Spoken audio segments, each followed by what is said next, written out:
And hello there, welcome back to the booth here at Pro Tour Aether Revolt. I'm Marshall Sutcliffe with Ian Duke alongside me as we wrap up our booster draft portion here in the morning on Friday. We've got Ben Stark. We saw him draft first thing in the morning. He was our first featured drafter. We saw him draft a solid and ended up being quite good green-black deck. We also got to watch him play in the first round where he was victorious. He also won his second round, putting him at 2-0, trying to win his pod. On the other side, we've got Matt Nass. Again, you heard Rich mention it, Team Channel Fireball Fire versus Team Channel Fireball Ice. We get to answer an eternal question, which element will reign supreme? Matt Nass is on red-green. Let's head down to the feature match area for round number 3 here from Aether Revolt.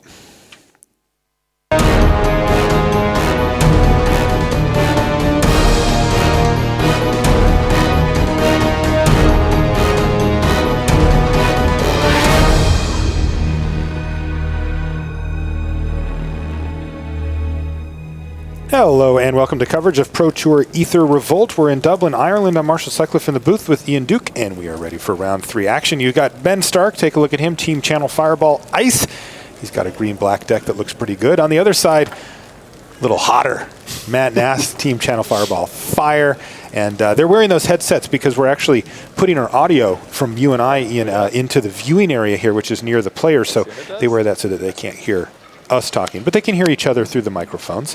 And let's get underway here. Matt Nass, of course, sitting at 2-0 in this draft as well. Only one player will emerge with that coveted 3-0 start to the tournament. And looks like it's going to be an Implement of Ferocity and a Renegade map. So 2 cheap artifacts for each of our players here on the first turn of the game.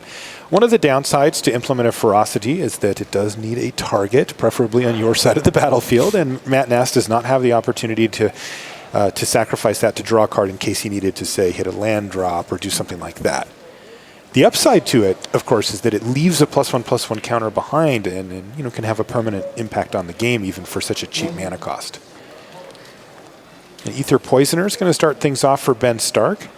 And so far there's nothing on the other side of the battlefield, but he'll be happy to see that Matt Nass is playing Forest. The Aether Poisoner is very good against these big green decks. With Death Touch, even though it's just a little 1/1, it can take down even something as big, say, as a 5/5 Ridgescale Tusker, for example. Yeah, love the Poisoner, especially against a heavy green deck. And speaking of heavy green, we can see Matt Nass only coming up with Forest so far, missing the red that he, I'm sure, would love to have so far in his red-green beatdown deck. So Matt Nass stumbling a little bit here, and Ben Stark not giving him a lot of breathing room. Okay, a Pima Aether Seer now from Matt Nass is going to get him 3 energy. It checks the power of your biggest creature, which happens to be the Aether Seer in this case. Ben, on his side of the battlefield, played an Aether Stream Leopard. He had already used up the 2 energy from the Poisoner to make the Servo, but the Leopard gives you 1 energy when it enters the battlefield, so he will have 1 attack as a 4/3 with Trample if he'd like it.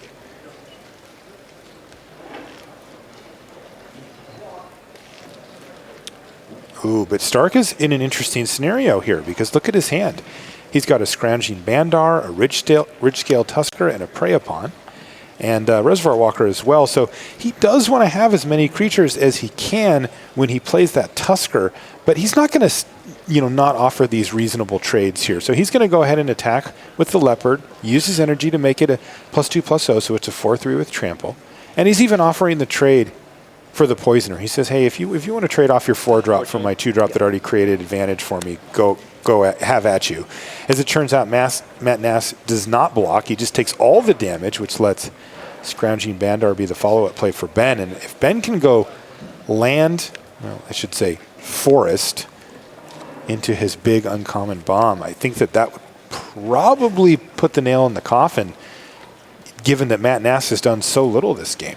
And by Uncommon Bomb, of course, you mean Ridgescale Tusker. We have it there up on the screen for you. Yes. Called the Mythic Uncommon by some of the players here, likened to Verdurous Gearhulk, an actual mythic rare from Kaladesh.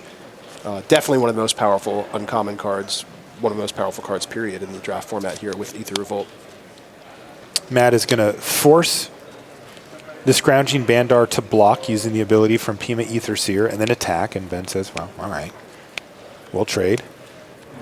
And that's going to trigger Revolt here for Matt Nass, and that means that his Lifecraft Cavalry is going to be a 6/6 thanks to the 2+1/+1 counters that it gets from Revolt. So nice little play from Matt there. He doesn't necessarily want to trade his 4-drop for his opponent's 2, but hey, if you're going to get a huge 6/6 Lifecraft Cavalry, that definitely makes that a little bit less painful. Yeah, and it adds some context to the previous turn where Matt declined to block with the Pima Aether Seer as well. And it looks like Ben's going to take a little bit more of a long game approach, realizing that he can't slam the door on this game at this juncture. He's going to just play his Reservoir Walker, get himself a couple of extra energy, attack with his Death Toucher. He knows that Matt's not going to block that. Make another servo, thanks to the energy that he had gained. And then next turn, he's going to play Ridgescale Tusker, and boy, it's going to be ugly. I like Ben taking a little bit of a different tact here, recognizing, look, I don't have any good attacks. The way I'm going to win this game is by going wide, putting a bunch of counters down and doing it. Wow. Oh, what a blowout. Monstrous Onslaught from Matt Nass is going to take down all but one of Ben Stark's creatures, completely thwarting Ben's game plan. Now, we're going to see part of the reason why people call Ridgescale Tusker a mythic uncommon. It's still just going to be good here, but it is not going to be the complete game-ending plan that Ben Stark had it lined up to be and was trying to do. Matt Nass with perfect timing on that Monstrous Onslaught. And one of the important things here, you'll notice that Monstrous Onslaught was actually able to take out the Aether Poisoner safely here, because it's not actually a fight effect, a back and forth exchange of damage. It's just your creature sort of distributing damage among your opponents. That's right. Also, you and R&D were kind to us with that one. It checks the power as it's being cast rather than as it resolves, meaning that it's your opponent can't interact with it. Ooh, nice draw there from Ben Stark, though. He's got the Renegade map sitting there, and he just drew a Marionette Master. Okay, I like it. Yeah. He's got Vengeful Rebel in hand, too, and it looks like he's trying to line up what his options are, because on Matt Nass's side, he just played another super good card, an Arborback Stomper. That puts Matt right back up to 14, and this has been a real fight here. It was looking like things were going to go well for Ben. I really liked his line of going as wide as possible and then maximizing on his Ridgescale Tusker, but I don't hate Matt's idea either. Yep. How about kill 4 of your creatures with 1 card and then smash you for 6? Sounds A-okay to me. Yeah. So Ben thinking through his options here. He's got a couple possibilities here. He could go for that 6th land with the Renegade map and just slam down the Marionette Master. Of course, 2 possible modes on that with Fabricate, either making a bunch of servos or making the Marionette Master itself bigger.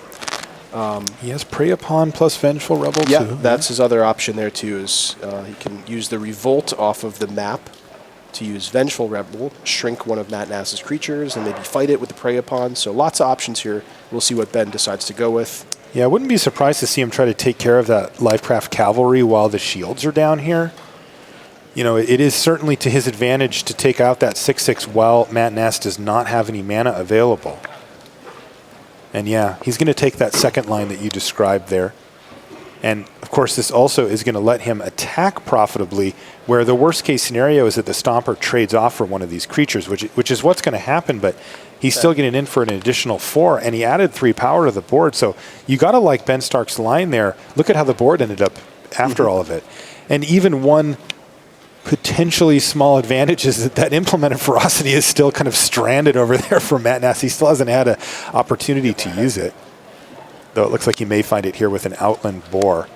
And then, yeah, now Matt finally gets to cash in that card and put the counter on his Boar. Draw a card. So this game is certainly evened up. A lot of back and Absolutely. forths, you know, small advantages here and there. Both players making very good use of their resources. But at this point, I think it's anyone's game. Matt down a little bit on life total, but not so low that, you know, he needs to start making desperation blocks or anything along those lines. You know, I don't know what we did this week leading up to the PT, Ian, but we have got just great games across the board here. Out of all of our drafts, we've had top decks, sick comebacks. This has just been a fantastic limited game of back and forth, players positioning themselves to try to get ahead, having to reconsider their options, having to change lines of play in the middle. You can see Ben's now in the tank about what he wants to do. He still has Marionette Master in his hand. That certainly is going to be part of his game plan going forward, but what does he want to do with it? I love this.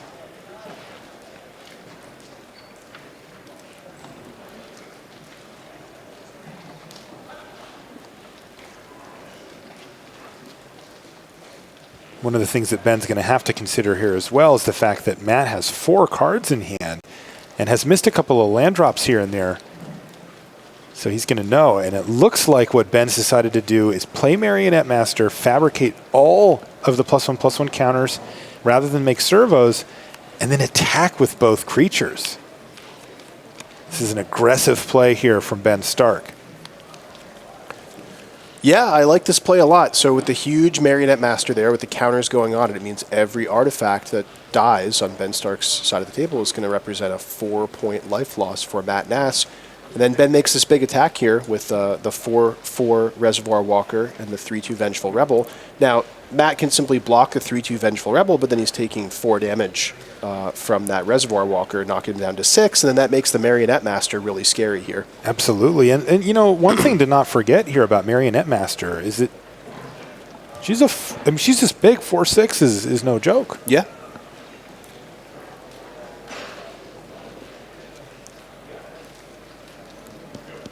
I think I like just blocking the Vengeful Rebel here. I mean, you're only taking 1 more damage, and you know, you might find a way to deal with the Marionette Master. That's right. In the meantime. Yeah, Ben, I think, is just assuming that he's going to be able to find a way to do this. I can tell you that Tom Martell's up a game on his match against Jerry Thompson on our back table. We'll see if we have time to jump over there. Also, we've got Pat Cox versus Reed Duke. Pat Cox is up a game in that match as well. We're still in game 1 here of our main feature match, and it has been a real back-and-forth battle between these two players. Just the kind of magic I like to see. And a Kujar Seed Sculptor and an Unbridled Growth is the turn for Matt Nass. He just passes the turn back. And Ben, with 2 big creatures out, but that Outland Boar is outpacing them pretty nicely here. Getting that additional +1/+1 counter on it means that the Outland Boar can profitably block the Marionette Master and just gobble it up. Yeah, that's true. I mean, that's being said, the Marionette Master surviving the turn here on Ben Stark's side of the battlefield means every artifact he draws is a huge deal for Matt Nass to have to deal with. Especially any of the disposable. Right. Imagine, Ben top decks an Implement or something along those lines. That's a 4-point life swing right there. That being said, Matt has stabilized this board. Ben has developed it further with 2 creatures there, a Whining Constrictor and a Thriving Rhino. But he has no attacks. He just passes the turn back. And Matt is going to cash in his Unbridled Growth here on his turn. He's got Revolt going. And does he have another Lifecraft Cavalry? I can tell you he's drafted quite a few of those in this deck, so I wouldn't be shocked to see another. And there it is. So now he's got 2 6/6 creatures. But he's at a pretty precarious life total, but he's got his opponent Ben Stark top decking with a very scary Marionette Master looming on the board over there. How is Matt Nass going to actually turn the corner and win this game is the question. He knows he can't sit here forever. Ooh, that's a lot of mana. Oh, it's a monstrous onslaught off the top for Ben Stark. I think this can matter. I don't think there's any. So it's going to do 4 damage divided any way he chooses. And is this going to kill the Seed Sculptor, pile on a couple of damage, and then enable some big attack? You know, where it makes it hard for Matt Nass to block without losing his creature as well? 2 and 2. Okay, so the Lifecraft Cavalry picked up 2 damage and the Seed Sculptor died, and that is just going to make a lethal attack here for Ben Stark, because the problem being, of course, that the 4/4 Reservoir Walker just could not die in that transaction without Matt losing the game. So he's going to go ahead and scoop him up. That's game 1 going to ice in this case. Ben Stark is going to win game number 1. You can take a look at our feature match area here in Dublin. We're going to be back in just a few minutes. Check out Aether Revolt Booster Draft Leagues on Magic Online. Build a deck at your own pace and play at your convenience. Draft anytime, play anytime. For more information, visit mtgo.com. It's time to take back the power. Optimism, innovation, and the spirit of creativity fill these pages, lavishly illustrated with the award-winning art of Magic the Gathering. Welcome to Kaladesh, a vibrant, beautiful plane where anything is possible. Join the heroic planeswalkers of the Gatewatch as they explore the Inventor's Sphere and let your imagination soar alongside Thopters and airships, crafted by the best artificers in the multiverse.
And welcome back to the feature match area here at Pro Tour Aether Revolt. It looks like we're significantly underway here in game number 2 of one of our side tables. We've got Jerry Thompson from Team Mutiny. He's playing against Tom Martell.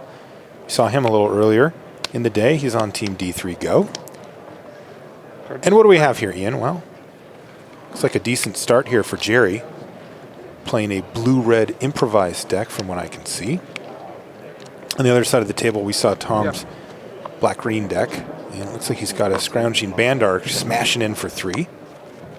And Amalphus Squad is his follow-up play. Amalphus Squad and Friend is going to be a nice little blocker. Yeah, it looks like a pretty even game so far. Both players kind of developing according to their game plans, getting some early creatures out. I definitely did. Yep. And in comes the team. Thompson 13, Martell Yep. 12. Yep. Jerry Thompson just pushing through damage here, and No thanks. Martell's now on his upkeep, thinking about if he wants to use Scrounging Bandar.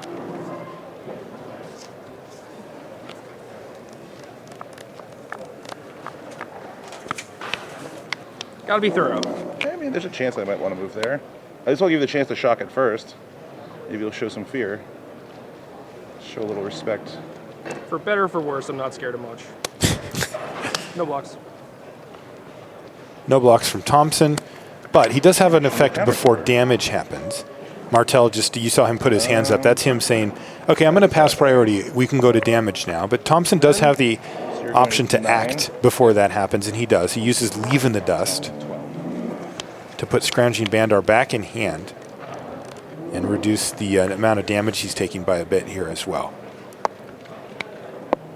You have high cards? 3. On my card cycle.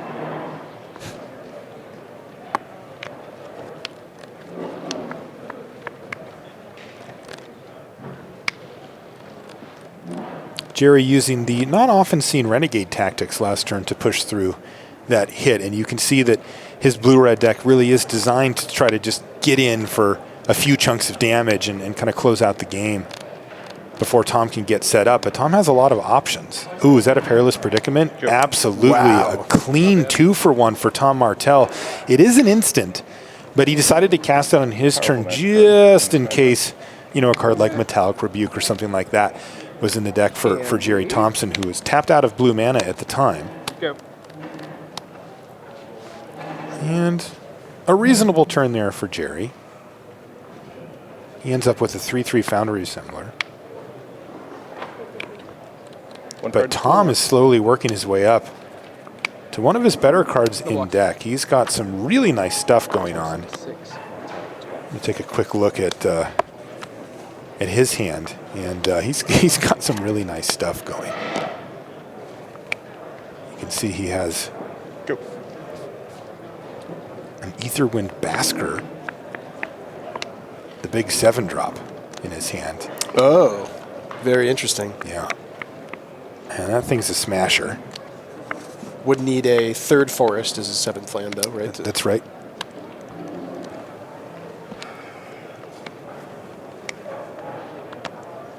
Looks like Jerry's kind of sputtering out a little bit here. Yeah, it really does. He's got Pia Nalar in his hand, as well as a second copy of Leave in the Dust. But it does feel like it's going to be difficult for him to set everything up exactly the way he wants to. So he's going to play Pia Nalar pre-combat, make a Thopter, and then attack. Attention team members. If you have not yet had a chance to have your individual Tom team has photo taken, some blocks, but Pia Nalar kind of throws consider a going so wrench during into the lunch works. break. The studio will be open in the back of the hall. Thank you. That's right. PNLR are able to pump up any artifact creature you control, not just the Thopter that it creates for 1 and a red. Tom has a Cruel Finality in his hand, but doesn't currently have the mana to cast it. So Tom's just going to take the hit here. And looks like no pump there from Jerry. And we're back to upkeep, Scrounging Bandar. Do you want to start throwing counters around? He's just a 3/3, right? You can see Tom's hand from here. He's got 7th land, but as you mentioned, Ian, he needs a 3rd green mana source to cast that Basker. If he does, that thing will almost for sure finish the game the next turn. As currently he's already sitting with 4 creatures on the battlefield, and he'll have plenty of energy from the Basker to finish off the game. I'm going to Finality your Pia. Looks like he's going to Cruel Finality. And Tom does this pre-combat, I think, during his own main phase. I believe we're still in his upkeep. Oh, it's in his upkeep. Okay, Yeah, interesting. and the reason for that is that he has a Scry. Scry one. Yeah. Maybe trying to dig around to find some action that he can cast this turn, and maybe even just looking for that forest for next turn. I'll leave that on top. Of course, the Scrounging Bandar ability too is still possible, but he has gone to his draw step here, and he's decided to draw that card. Text up. Thompson's at 6 here. Pacification Array is going to tap down the biggest threat that Tom has. That's the Malfist squad. 6. But Thompson's just sitting with that 1 Thopter as his only blocker.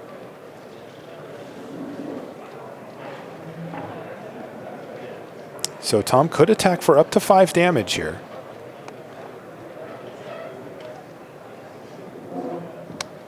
But he knows he can't win the game this turn with this attack, so it looks like he's going to hold back the Servo as a potential blocker and attack for 4.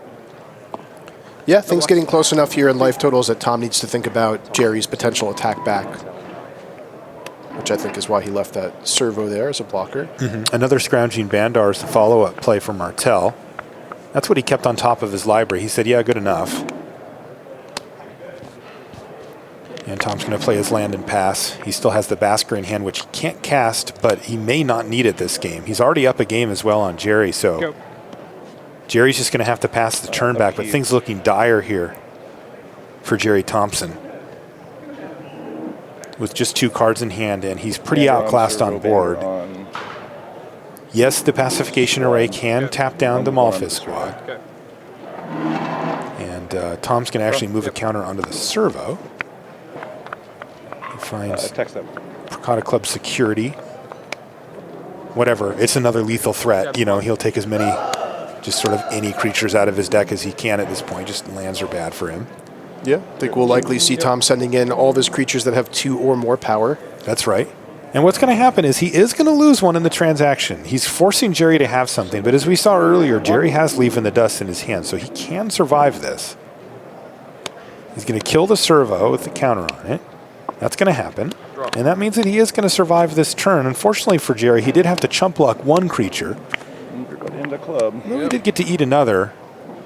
Perhaps more unfortunate for Jerry is that all he found was a land, and he's in fact just has 3 lands in his hand, and he dumps them on the table and extends the hand to Tom Martell, who is going to win the match 2 games Feels like a little to slow. 1. That leaves us with 1 more unfinished business here. Of course, that's Ben Stark versus Matt Nass. Yeah, like it'd be playing. It would have been way better than the thing. It would have played this over it probably. It was like not actually great, but he's fine. All right, and it looks like we're underway. As you can see, we had them wait, so we get all the action here. Unbridled Growth on turn 1 for Ben Stark. Ben's up a game. Both players get to scry. And Ben kept that one on top. It was a 2-drop. He just wanted something to be able to do this turn. And it was the Sage of Shayla's Claim. So he's going to get 3 energy before passing the turn back to Matt Nass. A reasonable start for both players. Yeah, and looking at Ben Stark's hand there, he's got quite a nice curve here coming up here with a Thriving Rhino on 3 into his choice of Bristling Hydra or Gonti, Lord of Luxury. Must be nice. Not a bad start for Ben Stark. We'll see in the meantime what Matt Nass can muster here. Yeah, Ben, we got to watch him draft, and his deck, it's good. He's got a good deck. Yeah. Matt does too, actually. Yes. You know, looking at the deck list here, I think some of the viewers at home actually got to see his draft walkthrough with Luis over at the news desk. Oh, this better be a land here. Oh, no. Oh, no. He Wow. missed his land drop last turn, and he's missing it this turn. That's And brutal. with the curve that you described a second ago, Ian, I do not know how Matt Nass is going to come back from this one. It's just, it snowballs. It just gets so out of hand, especially with cards like this Thriving Rhino. And now, you know, Ben knows, look, I need to put the pedal to the metal. I am going to try to just smash Matt while he's missing land drops. So he's going to put his most powerful creature out rather than the Gonti. Matt did find a land, but all he can do is pass the turn back. Still no play for him. And this one's going to be quick. Huge advantage to Ben Stark, as all Matt's been able to muster on this board is just this 2-1. Yeah, shame for Matt. He even had the Eager Construct on turn 2 to help him scry, you know, fix his colors, find some more land. But it was not meant to be for Matt Nass here. Super aggressive from Ben Stark as well.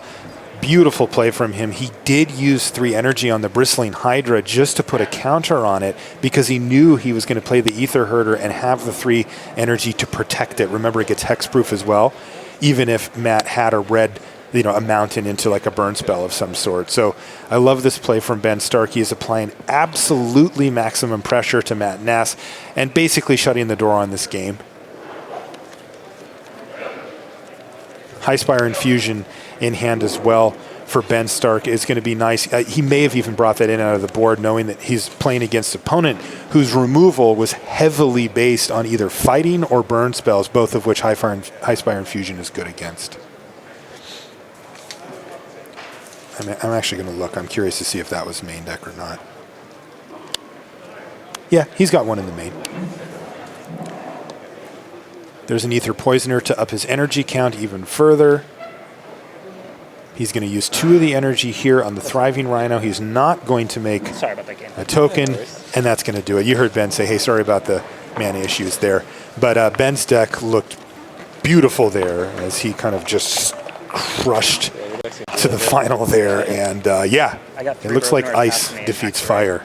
We had a question when we came in, right? I mean, we wanted to know which element, if you put him in a cage, who comes out on top, and now we know that it is, in fact, ice, at least from one sample.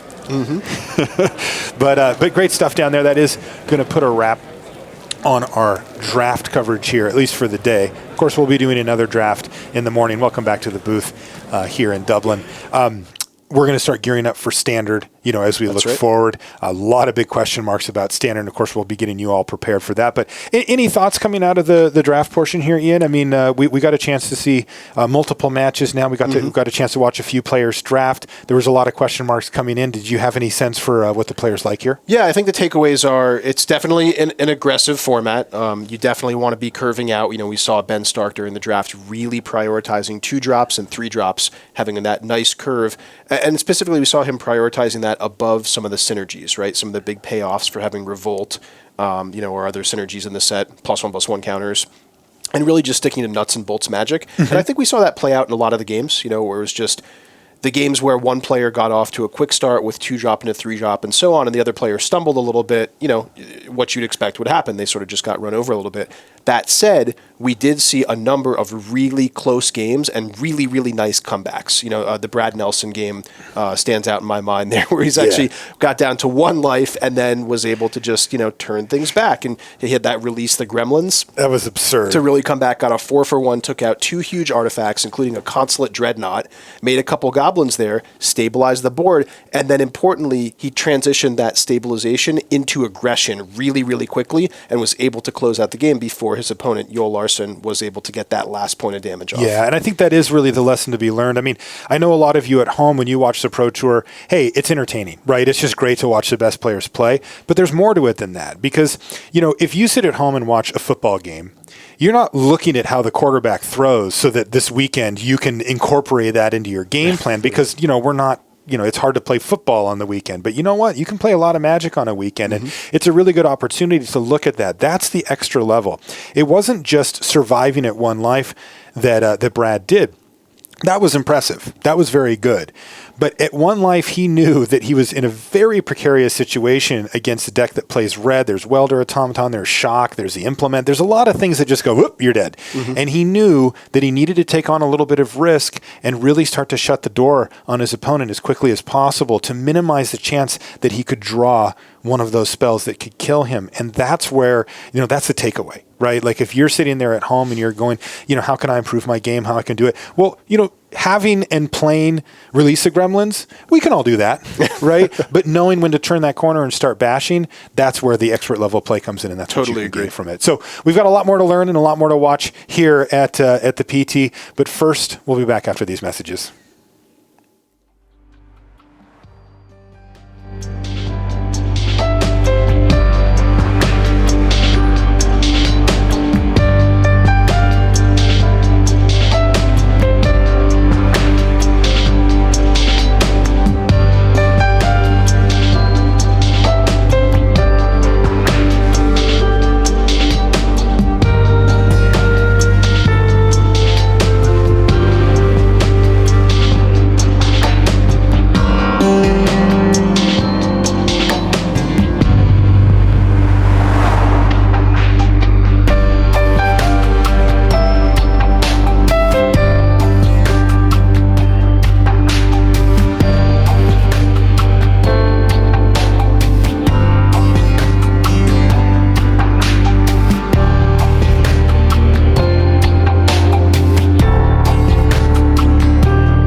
Hello everyone, welcome back to the news desk. Here at the news desk at Pro Tour Aether Revolt, Rich Hagan alongside Luis Scott Vargas. We are getting ready for our lunchtime entertainment.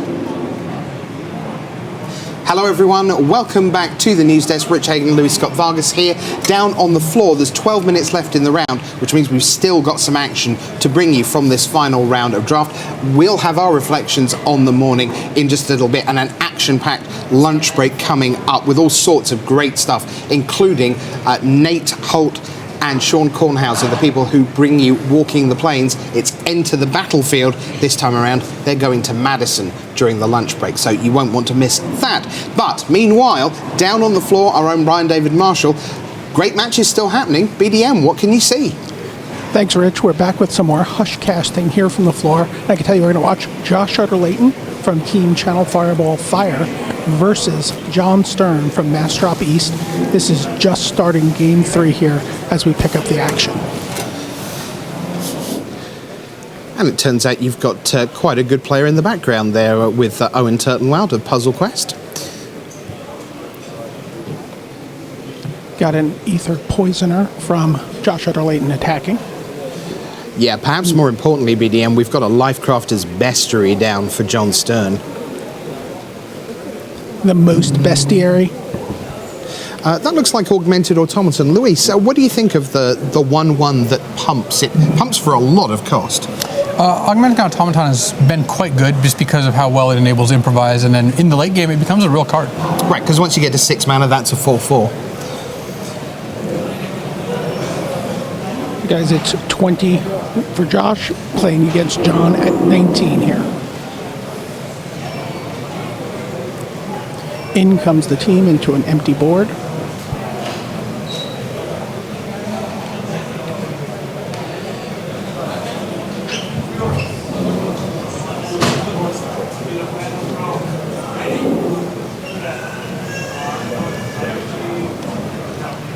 Weaponcraft Enthusiast comes down post-attack, and John Stern is on 13. If your name is Ben and you are in the Hall of Fame, BDM, it turns out that you're quite good at draft. Not only has Ben Stark won his draft table, but so has Hall of Famer Ben Rubin. He advances to 3-0, defeated Michael Hinderaker in round number 3. I can also tell you someone with a little less experience than that is Jacob Baugh, who I have in the holding pen right now, who 3-0'd his draft, playing in his first ever Pro Tour. Fantastic. Now, he's part of Card Hoarder, is that right? Yeah, he is. He's a Star City Invitational winner, which qualified him for this Pro Tour. He's been playing Magic for 20 years, playing in his first Pro Tour. Starts things out by going 3-0 in his first draft. Outstanding stuff. Looking forward to hear from him. You see in the background Owen is done in that one. And Ricky Sidder in the background at table 164 on the left-hand side there. Part of the mass drop squad. I can tell you that Josh Utter-Leyton is looking for a blue mana source. He's got Tezzeret's Touch in hand, so if he finds a blue source, this game could end very quickly. Luis, Tezzeret's Touch, what do you make of that as a card? Obviously, we're seeing here the downside of it's a gold card, it's meant to be more powerful, but hey, that means 2 colors. Overall, it's a very strong card if you can enable it. Josh actually has 4 in his deck. Oh, wow. That's why he's playing Ornithopter, which he has lurking in there somewhere as well. But Tezzeret's Touch, great in the blue-black artifact deck. The question is, do you have enough cheap artifacts? Well, or you have an island to cast it in this case. Seems to be doing pretty okay without it, though, at the moment. Yeah, even with that.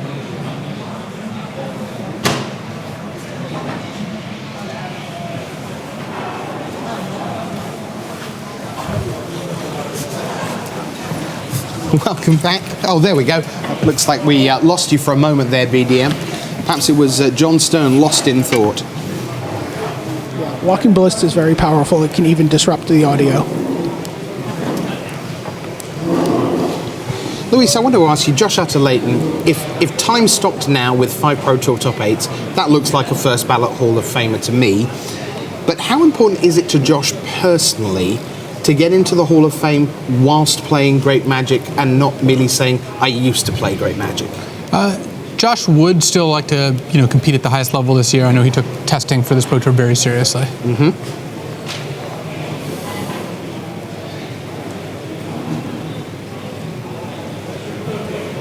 I, again, would love to have the advantage bar here because we would have it cranked up to 11 for Josh Utter-Leyton right now.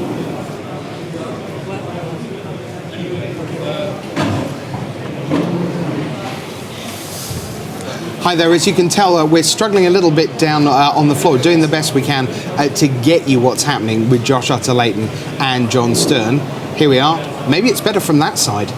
Maybe Rashad Miller was blocking the signal.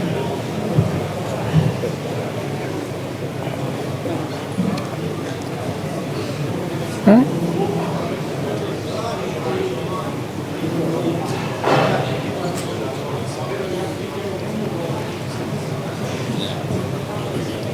John Stern trying to stabilize, trying to find some way out here.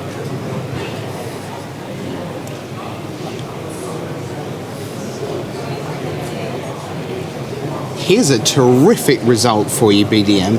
Table 100, Cesar Segovia of Panama. Remember, Panama had that great run at the World Magic Cup. Means that their WMC team gets to play here. Cesar Segovia has won his draft pod 3-0 for the Panamanian over Jonathan Moravsky of the United States. Okay, in comes everybody for Josh Utter-Leyton. Plus he has mana to activate his walking ballista. John needs to have something to pull this out.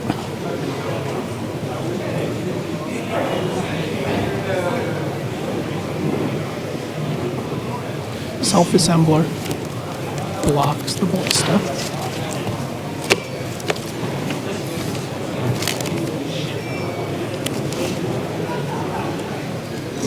Josh Utter-Leyton throws a counter at John, then pumps, and then John Stern extends the hand. Josh Utter-Leyton wins with one color tied behind his back,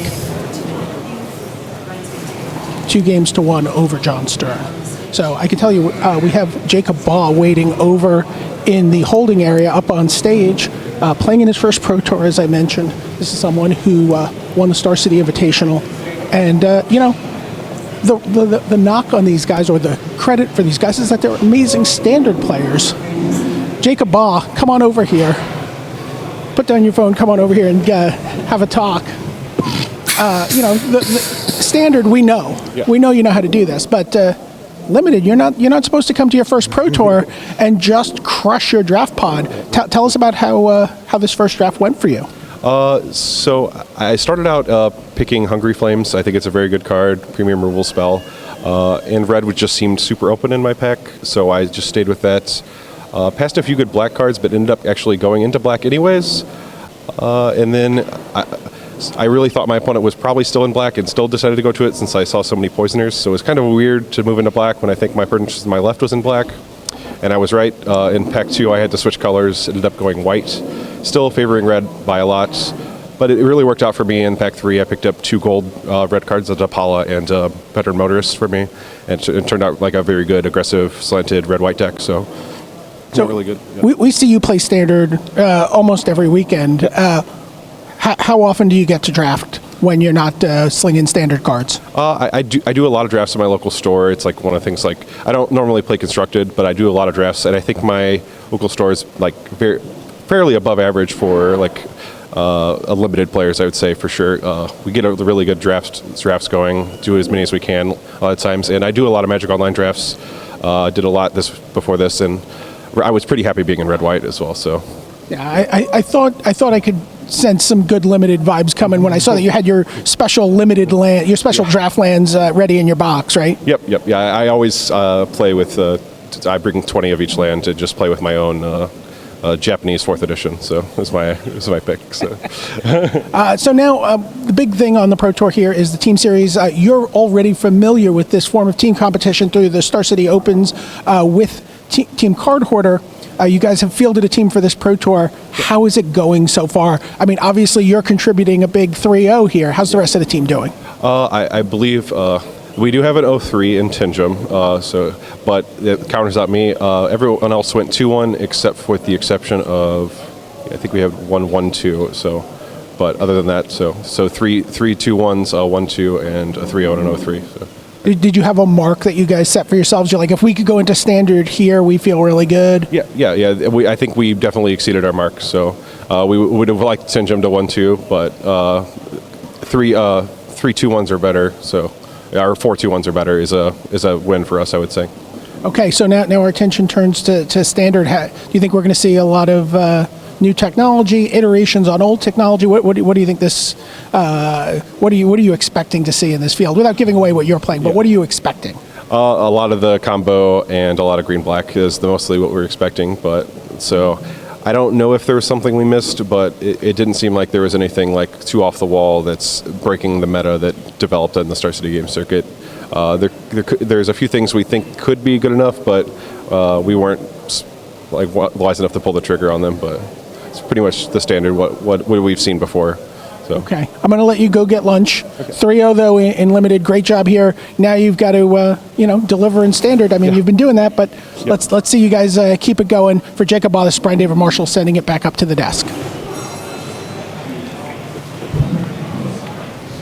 Thanks very much to BDM. I've been joined here at the desk by Luis Scott Vargas. As you can see, we're only a minute away from time on the round. After that, the players get to put their feet up and open up their little sandwich bags because it's half an hour of lunch for them, and then we switch from 40 cards to 60 cards. But let's concentrate on 40 cards for a couple of minutes, Luis. What's your takeaway from the morning? What have we seen? What interested you out and around on the floor? I definitely saw a lot of aggressive decks. People seem to be pretty into attacking, pretty into just getting onto the board quickly. What is the difference between the testing drafts that you would typically do in a Channel Fireball setup or in a Pantheon setup, a D3 and Puzzle Quest and so on, versus the reality of the Pro Tour, where almost certainly you're not having 3 Hall of Famers, 3 Pro Tour champions, and 2 Platinums at the table? You've probably got at least 2 or 3 RPTQers, maybe 1 first-timer, maybe some with a couple of GP top 8s. How big a difference does that make to the way the actual cards flow around the table? So it is a pretty big difference, and one of the ways that I think that a lot of teams have found to correct for that is to start by doing drafts, with your team in the house, but then move towards drafting on Magic Online, because the average, competitive single elimination draft, the old 8-4s, the new leagues, are very close to what you'll find at the Pro Tour. I've actually found it to be very good practice. Oh. So that really does help balance for the effect you're talking about, which is very real. Right, because it's certainly true that if you go into some of those friendly leagues, you can get some fantastic decks, and you go, yeah, it feels like someone should have taken all of those a lot earlier, and then you go up to the competitive and suddenly it's like, okay, that's better. Now instead of 33 playables, I have 25 playables and I'm cutting 2, not 12. So yeah, that is a big difference. How do you feel though if you're a Martin user who tweeted, I've done 30 of these things and yet to 3-0? It doesn't really matter that you're playing great players, because underneath it all, you're just hanging out with your friends and not winning. Losing is still losing. So how do you deal with that and keep in track that, yeah, it's not going to be like this, hopefully, on Friday morning? You really just have to kind of get the value you can out of those matches. Like, why was I winning? Why was I losing? Who was winning? Why were they winning? And that all it can do is prepare you for the Pro Tour, because your record before the Pro Tour doesn't matter. Your record in the Pro Tour matters. So you just have to focus on what you're getting out of those early drafts. For sure. Well, we will do draft all again tomorrow, and I can tell you that tomorrow Ian Duke will be here at the desk to look through the 3-0 deck lists. Get a sense of what the winning archetypes are doing. If you're a white-blue Blink fan, if you're looking for your energy aggro decks, whatever it is that you like to do, we'll give you a sense of what the winning 3-0 lists look like out on the floor from today before we do it all again tomorrow morning. But here in lunchtime, we've got some great content coming up in a little bit. As I say, we've got Enter the Battlefield coming your way from Madison. The great filmmaking duo of Nate Holt and Sean Kornhauser will be bringing you the story of Magic in Madison. That's in a little bit. But first, I had the opportunity to go down to Renton to Wizards of the Coast and get behind the inside story of how we made Armon this great new set, Aether Revolt, Armon-Ket, Hour of Devastation coming your way later this season. So here is our first part of Inside R&D.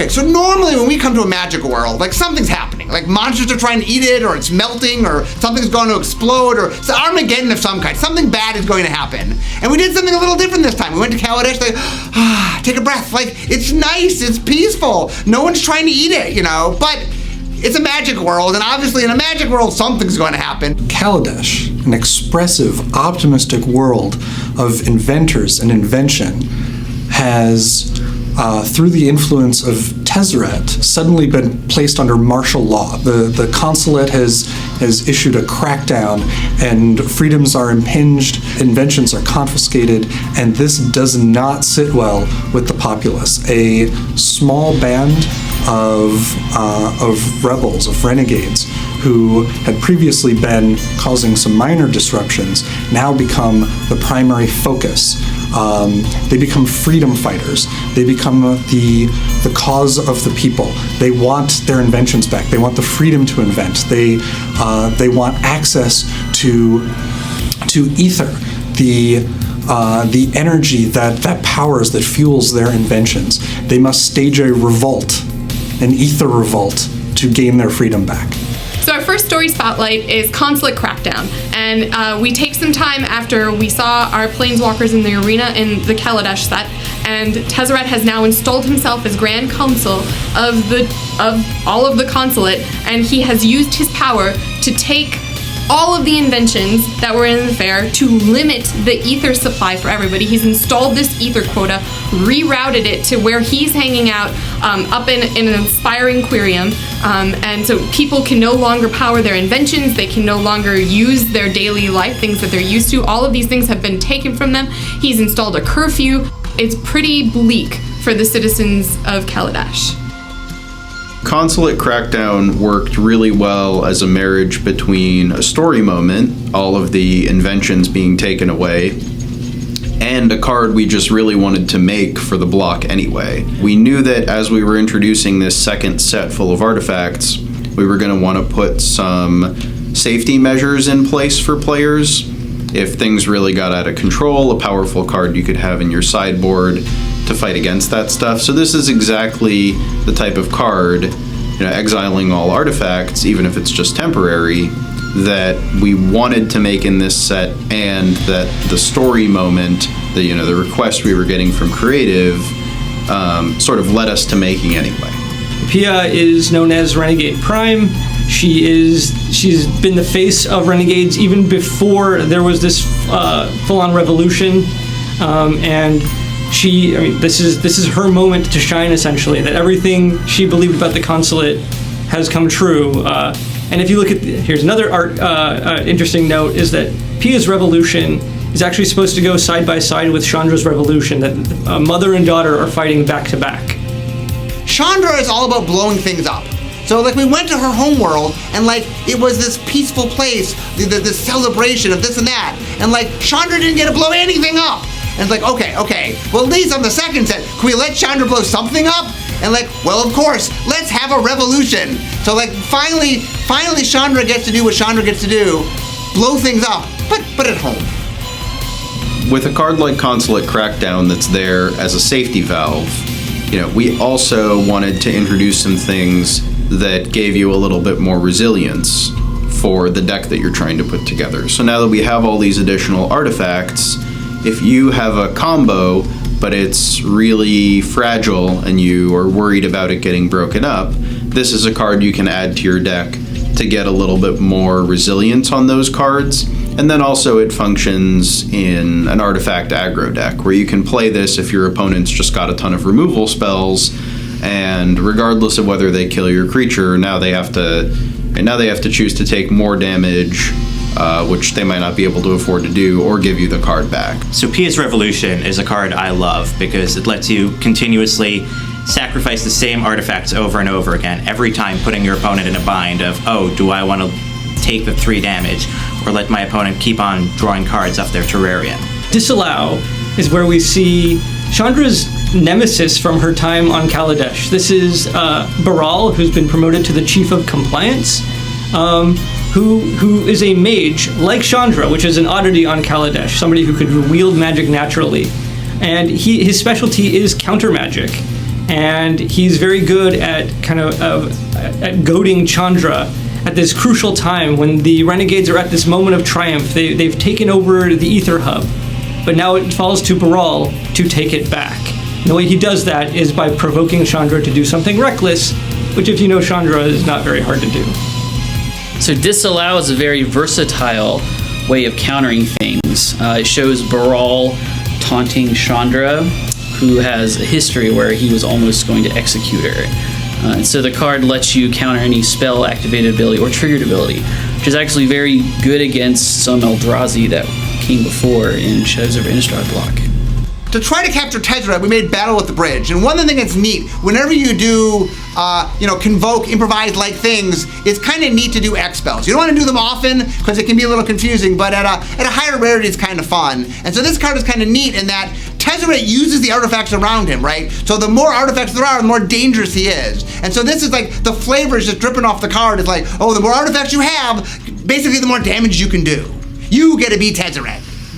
A lot of the more controlling artifact decks need to spend their early turns playing cards like Prophetic Prism that let their later cards work but don't do much to stop an early aggression. Battle of a Bridge lets you recover all that life you lost while you're playing cards like Prophetic Prism.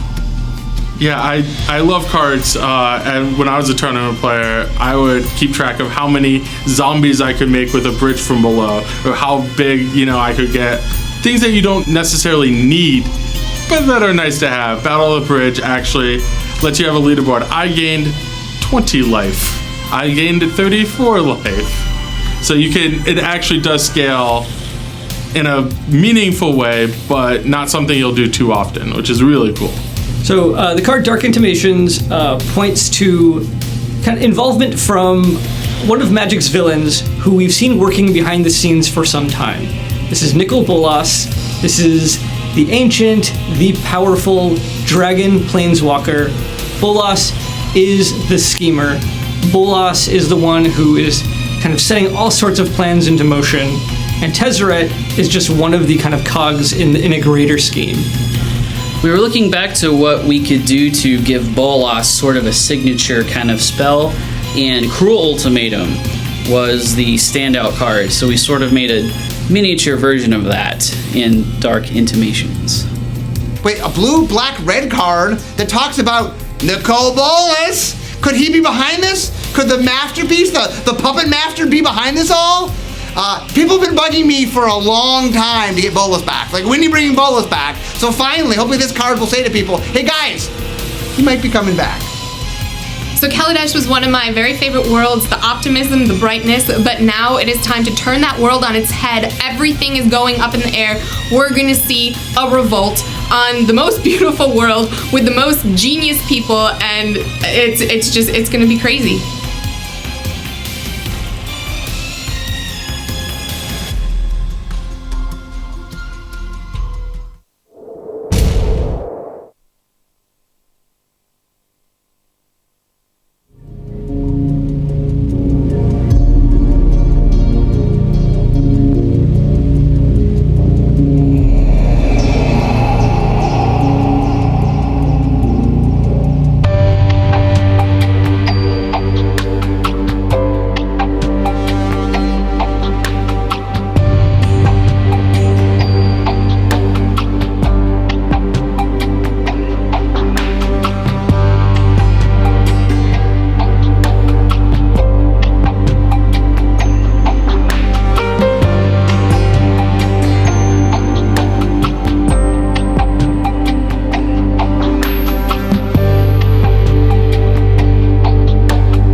When the history of Magic comes to be written, Madison, Wisconsin will be at the forefront. Of course, sometimes history doesn't have to be written. It can be filmed. And when it needs to be filmed, you need documentary filmmakers with the integrity, the expertise, and the talent of Nathan Holt and Sean Kornhauser. Their Enter the Battlefield brought Magic to a whole new audience. And now it's time to visit with them, the home of many of the greatest players of all time. Let's travel to Madison, Wisconsin, and enter the battlefield.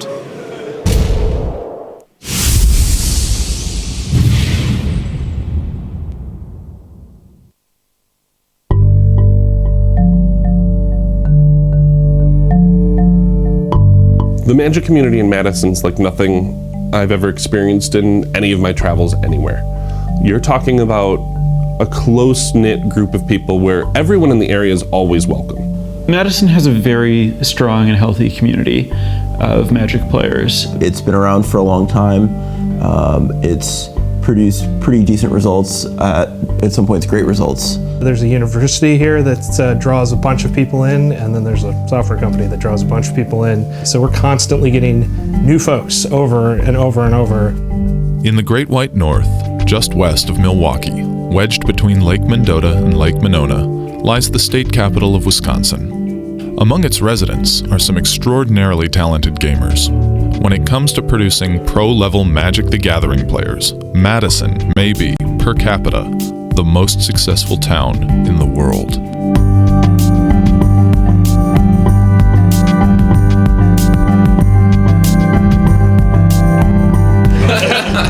But our Express was really key. One reason that Madison has become such a powerhouse in the world Magic scene is its dedication to limited Magic. Nowhere is that more evident than in its pre-Pro Tour Marathon limited sessions, which the Madisonians call Draft Camp. The Draft Camp in Madison is an event organized by Ben Rasmussen to allow professional players to prepare for the Pro Tour while offering an opportunity for up-and-coming players to have experience playing against the best players in Madison. Draft Camp is the best 4 times I have each year. I get together with some of my best friends and a lot of other people in the community, and we essentially try to solve a puzzle, my favorite kind of puzzle, which is to say a new limited format. Right. Built to Last, I'm like pretty much always playing in my white decks. Oh yeah, I love Built to Last. 8 years ago, around Zendikar block, Sam, Adrian, and I kind of were talking, and Severa as well, that we really were feeling that we weren't getting enough drafts in. So we decided to fix that, and we ran 16 to 20 people the first weekend that we ran a draft camp. And so we started inviting more people, and eventually it became too big for my house. Sheesh. Perfect. You remember that time that Adrian had a really bad turn where he killed all my creatures? You gotta do that. That was the worst. Last year, for GP Madison, we had 40 people at 10 a.m. So we had 5 8-mans fire. Of those people, I counted 34 of them that had played on the Pro Tour at one point or another in their life. And we had 20 right about there that were qualified for the Pro Tour the next weekend in Milwaukee. 2 of Madison's current Pro Tour mainstays are also roommates, Sam Black and Justin Cohen. Leading both by example and dialectic, their voices carry a lot of weight with their esteemed peers. Sam Black and Justin Cohen I'd very much put in this category of, the really intellectual approach to Magic. Sam's creativity combined with Justin's analytics are amazing. Everything has logical steps or a conclusion that, that makes sense to them. Welcome to the final match of Pro Tour Fate Reforged. We are about to watch this man, Justin Cohen, with his Amulet Bloom combo deck that has been tearing the building apart, along with his teammate Sam Black. I played Magic the larger part of my life by far. What prompted me to try to get serious results at Magic was having the free time available and having close access to Sam Black as a resource. I met Justin in 2006 when maybe 5, when he came to the store that I opened shortly before meeting him. He was one of our first regulars. Justin is by far the smartest person I've ever met in my entire life. He's impressive in a lot of ways. His intelligence is by far his #1 asset, not only to himself, but to me as well. And he's a good person. If I can be green and potentially cut it, it's just so good. Green is the color I want to be. So. Yeah, it's I think that it's pretty fought over, and I've been more into white-black recently. Yes. Snurthopters were really good. Yeah. Sam makes better decisions than other people. He's extremely smart, and unlike a lot of very smart people, he is very good at not letting his intelligence get compromised. Even when he's not playing Magic, he has a brain that has been molded by Magic. It's very deeply ingrained in how he thinks and how he approaches the world. In a lot of ways, Justin and I have very similar outlooks on the world, and just similarly analytical approaches to how we do things and live our lives. I am a strong believer in, associating with people you admire, and people who share whatever qualities you would want to have in yourself. And amongst the people that I've met in my life, Sam is, more or less at the top. You think it was wrong? It's probably not the play I would have made. No way. I guess. Oh yeah, you can't get the crane out, and I have Swift Spear. Being friends with Sam was something that was obviously valuable to me, and it was equally clear that the best way to be in Sam's life, other than just being physically around him, is to be more involved in Magic, since Magic is the thing that Sam is about. I would certainly say beyond the relationship I see between two Magic players, Sam Justin is an awesome bromance for the ages. Meanwhile, on the other side of town, Twitch streamer Caleb Durward is absorbed in a Magic Online cube draft, part of his 365-day streaming marathon. 3 Bartholomew says entertainment in all capitals, so I guess it's more like entertainment! I guess it's more about that than, Emlyn says your sexy, sexy voice and wit. I suppose I could have read that sexier. Doozle says my loose play makes them feel better about themselves. That's good. I suppose that's a service to the community. My role in the Magic community is primarily a hybrid between an entertainer and an informer. I'm kind of a coach. I'm a kind of a coach to people, helping them improve, and then I'm also kind of someone that can help people relax after a long day at work.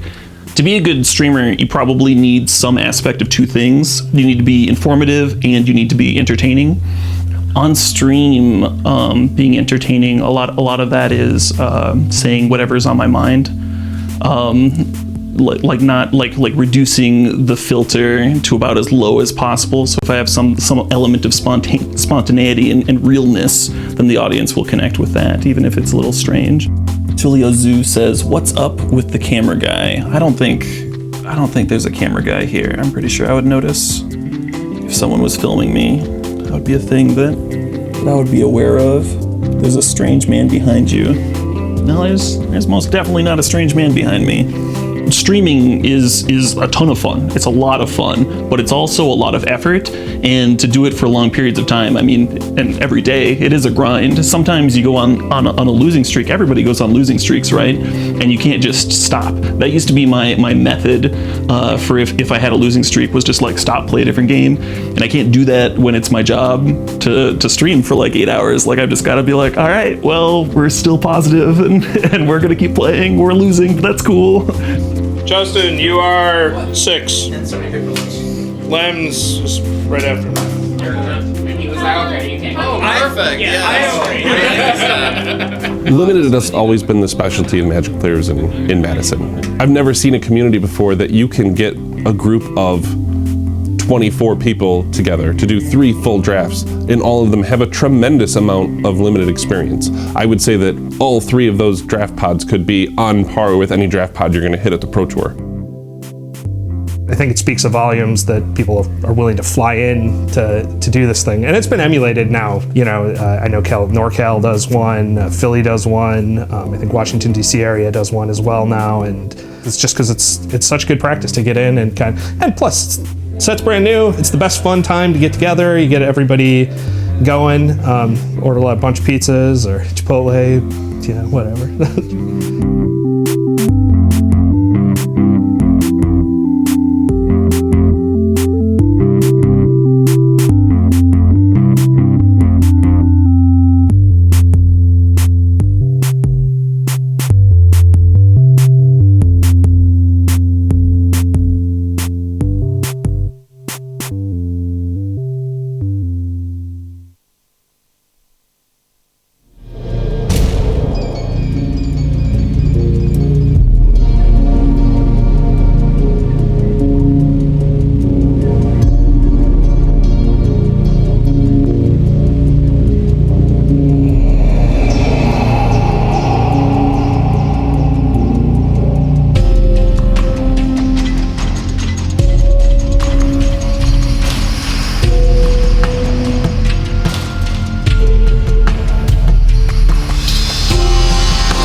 Welcome back to the desk. I've been joined by Louis Scott Vargas, Brian David Marshall. We have tabulated the results of the teams and they make interesting reading. So let's get to it. Here are all the teams on 11, 7 or better from their combined records. Card Hoarder, there you go. They are 11-7, headlined by the 3-0 Jacob Bohr. How about Hararuya? They're up next. They are also 11-7. Let's take a look at Team Hararuya if we can.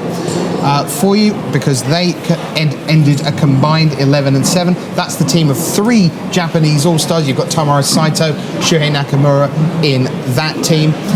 There you see them. Jeremy Desani and Saito went 3-0.